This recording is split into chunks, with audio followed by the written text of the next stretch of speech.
Alpha Keïta Diamanka est un Sénégalais né à Kolda qui a fait ses premières humanités précisément à Kolda où il a obtenu le baccalauréat.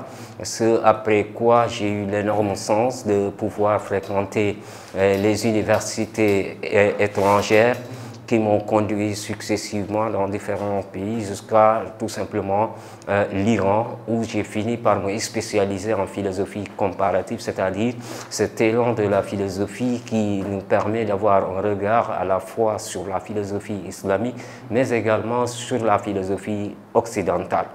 Au-delà de cette formation, j'ai quand même eu à servir au Sénégal en qualité de professeur de philosophie au groupe scolaire Seydou Nourou Tall. Mais également, j'ai épaulé un peu mon parrain, mon guide spirituel, Maulana Chérif Mohamed Ali Aïdara, dans le cadre de son ONG Institut Mousdahir International. Et par ailleurs, écrivain, comme vous l'avez signalé, où je suis en train de m'efforcer à formuler un système de pensée à identité et tout simplement africain qui apparaît comme une des premières doctrines philosophiques fondées par un Africain et qui est en déphasage absolu avec la vision occidentale du monde, de l'homme, tout simplement de la philosophie.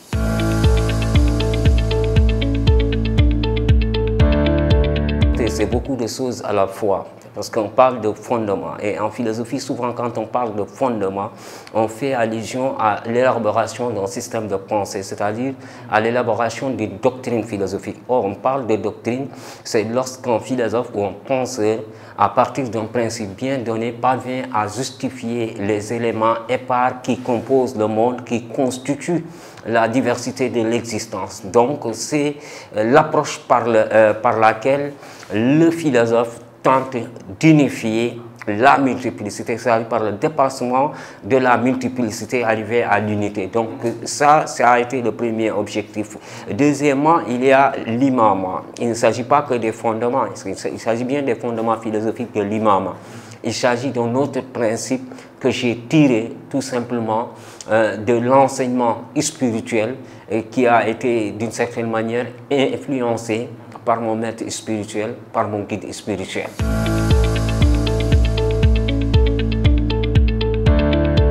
J'ai voulu d'abord montrer la différence, en tout cas, ou bien la fonction de l'imama, n'est-ce pas, tout en la distinguant de son élan kelerziar, ou bien tout simplement de son élan dans lequel nous avons l'habitude de l'appréhender. Parce que pour moi, l'imama tel que je le cautionne dans cet ouvrage, c'est une réalité qui est en l'homme, mais en même temps qui est hors de l'homme.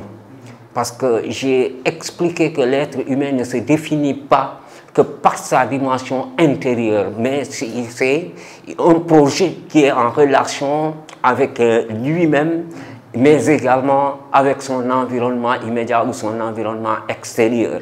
Donc il y avait déjà cette soif de comprendre l'imama tout simplement sous cet angle qui est philosophique. Mais là également, c'est quand j'ai interrogé certains religieux sénégalais, parce que moi mon objectif c'était de ramener la philosophie au quotidien sénégalais, de ramener la philosophie vers notre vécu quotidien. J'ai interrogé certains religieux, je peux en citer deux, le feu Serigne Maktoum, paix à son âme, mais également j'ai eu un échange très profond avec Chérif Mohamed Ali Aïdara, guide spirituel de la communauté Mousdahir. Et après ces interrogations, j'ai compris que finalement, l'imama ne reflète pas tout simplement à ceux qui prêchent généralement dans la mosquée, mais c'est plus profond que cela. Dans un premier temps, il s'agit d'un principe qui s'appelle l'imama, qui est celui qui équilibre le commerce entre le corps et l'âme. Mais en même temps, il est chargé d'équilibrer le commerce entre le cerveau et tout simplement l'intellect. Parce que le cerveau se sert de l'intellect à un certain égard, comme l'intellect se sert du cerveau à un certain égard. Donc il faut qu'il y ait un principe pour équilibrer, pour jouer un rôle de régulateur de ces réalités-là.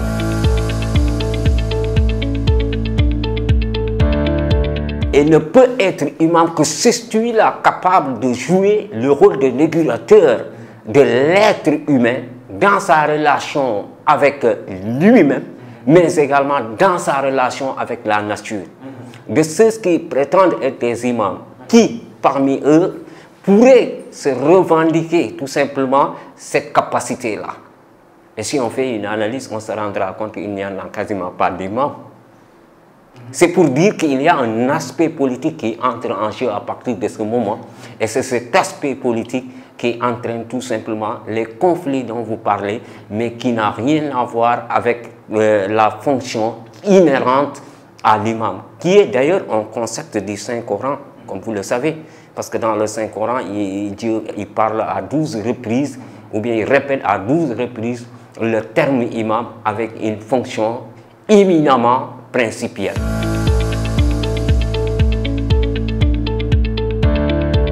L'origine de cette crise, je peux dire qu'elle remonte à des millénaires d'années et qu'elle suit un cycle progressif, contrairement à ce que nous a enseigné la théorie de l'évolution, selon lequel enseignement l'homme est dans un éternel progrès.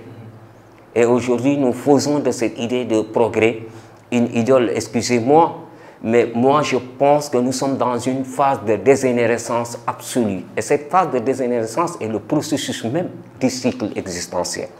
Pour comprendre cela, j'ai expliqué les différentes phases d'existence qui ont commencé d'abord avec la réalité que j'appelle dans l'ouvrage l'ipséité. L'ipséité désigne l'état divin dans lequel Dieu était un trésor caché et il ne pouvait s'affirmer ou tout simplement se révéler qu'à lui-même. C'est ainsi que Dieu s'est révélé à lui-même pour créer une réalité qui s'appelle Dieu. Et à partir de cette réalité, il a fait une autre révélation ou bien une autre effusion de lui-même pour créer ce que vous appelez communément la station mohammedienne, ou comme le disent les religieux, la hakikata muhammadiya. Mais à partir de ce moment, cette hakikata muhammadiya devient la station des imams. Dès que les choses commenceront à prendre une existence effective pour sortir de l'existence relative, l'homme va perdre petit à petit l'intensité dans laquelle il a été pendant la période où il était enfermé dans la hakikata muhammadiya.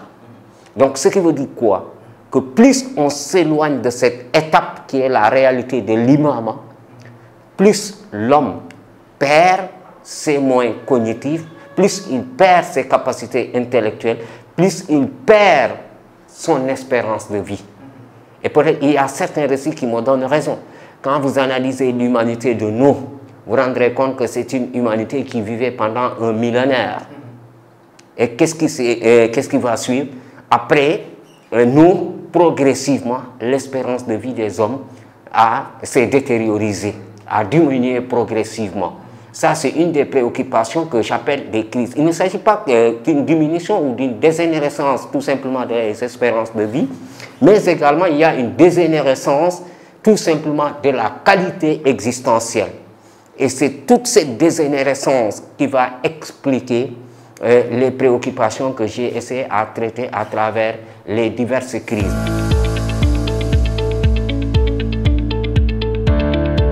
À mon niveau, il n'y a pas de philosophie véritable sans métaphysique. Parce que aborder la métaphysique, c'est chercher à comprendre l'homme, indépendamment de sa manifestation présente et ici. C'est également montrer que l'homme n'est pas une réalité tout à fait matérielle, mais en dehors de sa dimension matérielle, il a une dimension métaphysique, il a une dimension spirituelle. Il est dans un autre ordre différent et indépendant de celui-ci. Et que parfois cet ordre supérieur est ce qui détermine notre condition d'ici et là, ou bien c'est ce qui influence notre condition d'ici et là. Et en ce sens, comprendre même la notion d'imama me conduisait inéluctablement à une analyse métaphysique pour pouvoir comprendre l'être tel qu'il a été dans la station des imams et tel qu'il est aujourd'hui dans sa situation de dégénérescence. En faisant cette réflexion, je m'étais obligé de me distinguer des métaphysiciens tels que Platon, tels que René Descartes, mais également tels que Martin Heidegger, etc. Et à partir de ce moment, je m'isolais dans ma propre vision du monde, dans ma propre culture, peut-être dans ma propre religion, dans la réalité sénégalaise.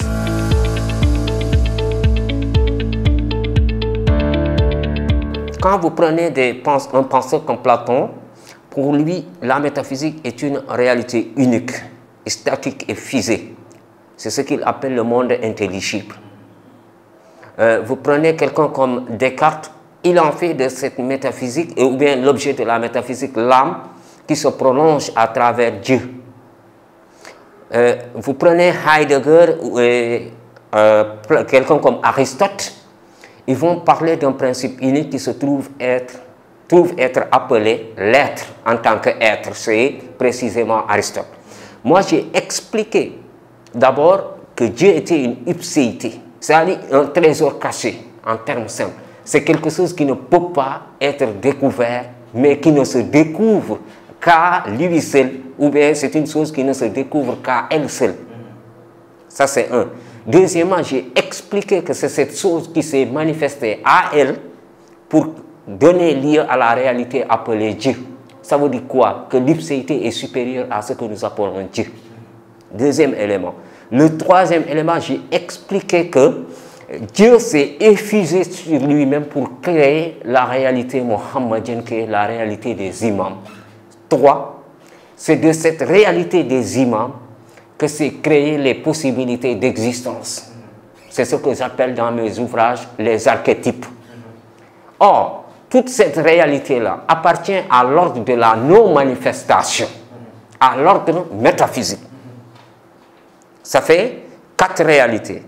Maintenant, dans l'ordre de la manifestation, ce sont ces possibilités-là qui vont se projeter pour devenir des êtres. Et c'est là que commencent des philosophes comme Aristote, des philosophes comme Platon avec le monde des idées, etc. Donc, à mon avis, la vraie différence, c'est que j'ai tenté d'aller plus loin dans le sens de l'appréhension même de la notion métaphysique par rapport à ces philosophes.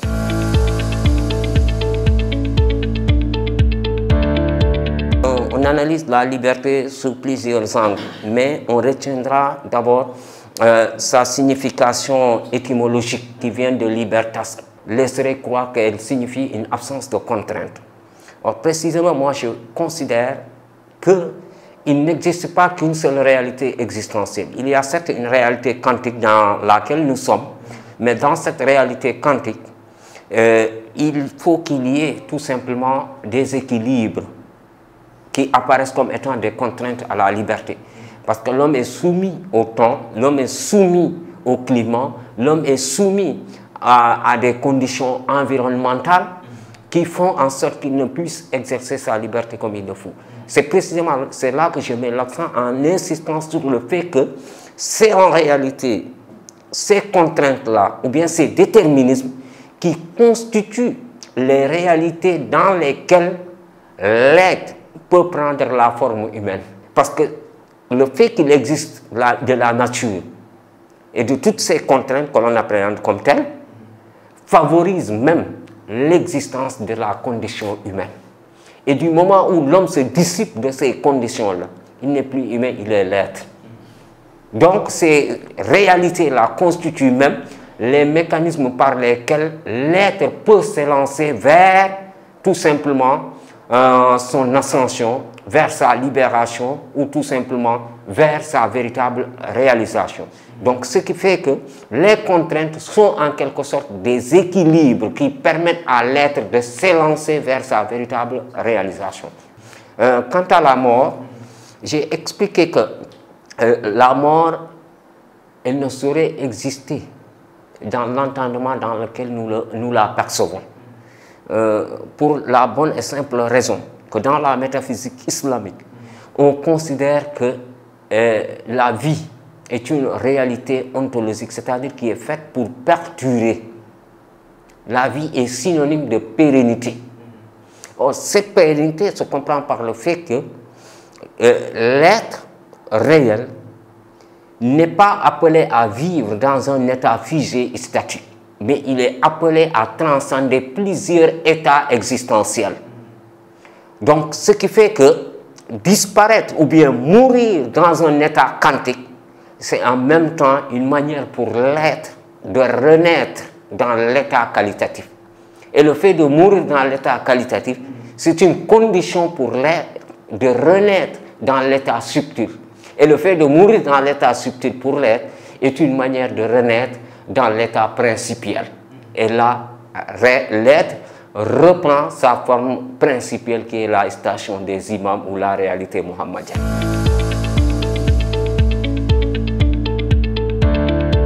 L'être, finalement, il n'est pas connecté à sa propre réalité.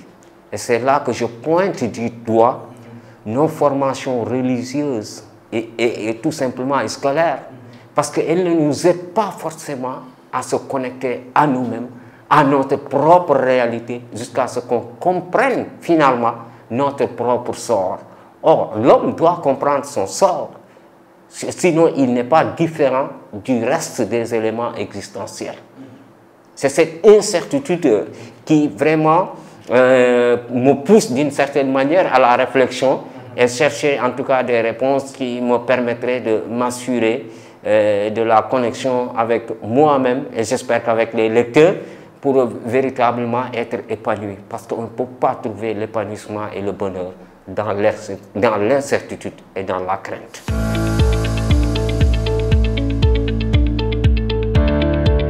Les philosophes africains n'ont pas trop aidé l'Afrique à penser à l'aune de nos propres réalités.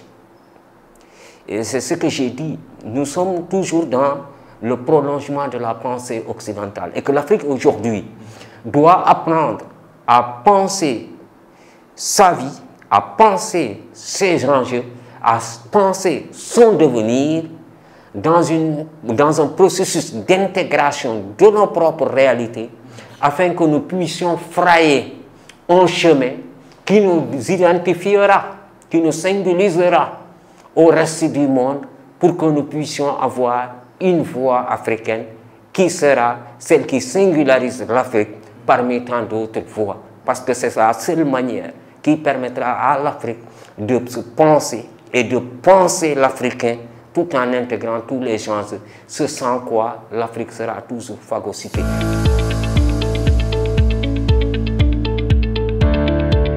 L'ouvrage est disponible auprès du cabinet Adama dirigé par M. Mandiaye Ndiaye, mais également moi-même j'en dispose, mais en dehors de cela, tout un chacun peut l'acheter directement en ligne parce que c'est disponible dans toutes les libraires de la francophonie. Et c'est également vendu en France dans les grandes surfaces. Donc pour l'instant au Sénégal, il n'y a que l'auteur qui vend, mais également le cabinet Adama qui dispose d'un stock.